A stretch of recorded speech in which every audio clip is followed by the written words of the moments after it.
Purple Positivity with Justin Ekstrom, brought to you by 7th Avenue Pizza. Grab one at your local grocery store or your local holiday station. 7th Avenue Pizza, before pizza became trendy.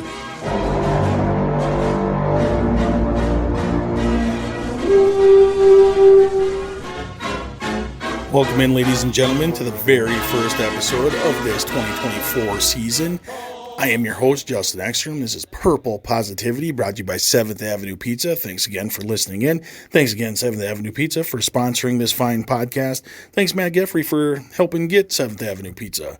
Great pizzas. I still say their 7 a.m. is right up there with the best breakfast pizzas in the business. Anyway, now, Vikings. They went 3-0. Let's hang that banner, right? 3-0 in that preseason. Yeah, woo! That don't mean shit. The final 53 roster is now out, and there's only a couple, the biggest surprise to me, the surprise cut is KNSI, because you probably heard when I was talking to the Beer Belly Sports guys, I thought he was going to be one of those X Factor guys in this offense. I've been thinking that for a long time. I thought he was kind of turning the corner last year, and he was having one hell of a preseason too. So I'm not sure what we're going to be doing at the running back position. You only have the two right now. I guess they're a dime a dozen. You can just go find somebody off the scrap heap, just like you would in fantasy football. But hey, no more Wangwu. I guess I don't have to try to pronounce it, even though I do it incorrectly every time. And Lewis Seen, Kwesi Adofo-Mensah's very first draft pick, first round draft pick, just never got there. I think he had like 10 snaps, 10 official snaps in that London game, and then his leg exploded. So, no good. No bueno there. And other than that, the roster's solid. Do we have the greatest depth ever at wide receiver? No. But barring anything really, really bad, we do have an offense that should be able to run the ball, should be able to pass the ball. This is probably the most high-powered offense Sam Darnold has been at the helm of. So let's fucking go, right? Let's stay on the positive side.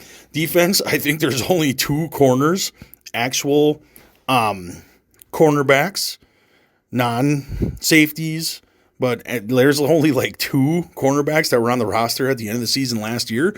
So, I mean, if you're one of those like I am that thought the defense was still lacking, even though there was significant improvement from the year before, the Donachelle defense, but this year, this is kind of a Brian Flores type thing. He's got a few more of his guys now.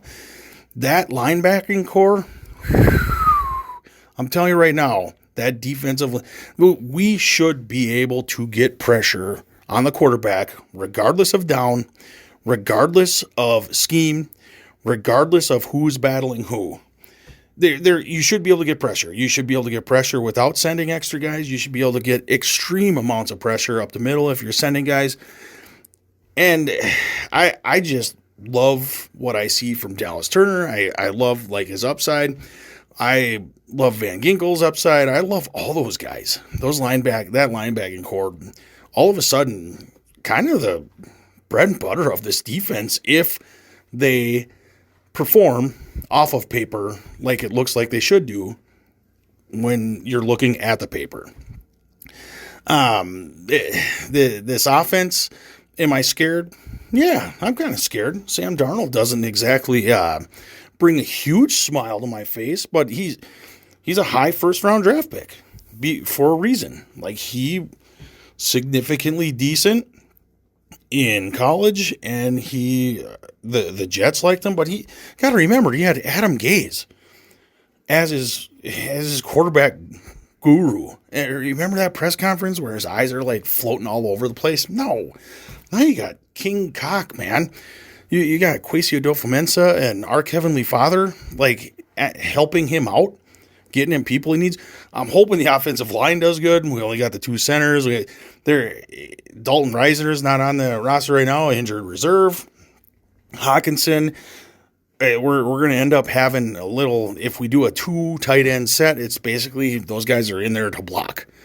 Do I think our tight end core is going to hurt people until Hawkinson comes back? No. But all they have to do is block so JJ can get open, so Addison can get open, so Aaron Jones can just run up the middle.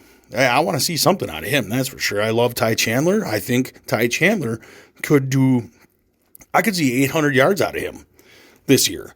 And even barring, like, let's say Aaron Jones stays healthy the whole time, I could see 800 yards, 5 or 6 touchdowns out of him. You would take that any day, all day.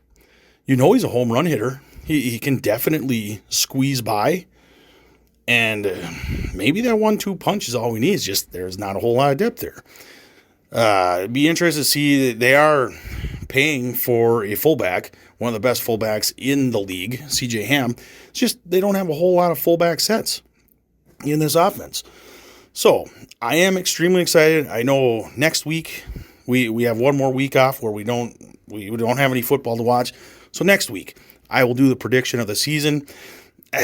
I'm gonna start doing a little more number crunching. I do my entire 32 team prediction.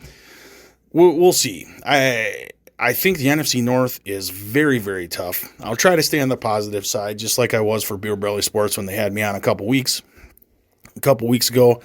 But, if you need anything positive whatsoever, just make sure you listen to Beer Belly Sports. Funny fucking guys. And eat yourself a 7th Avenue pizza.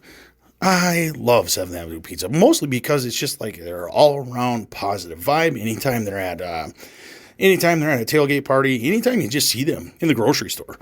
Family-oriented, wonderful people. Love those guys. And I love everyone that listens to this. Both of you guys are great. Lady and gentleman. Yeah, I love you guys. Anyway, obviously, if you haven't listened before, I end this every single year or every single week the same way. So, as always, skol, bitches.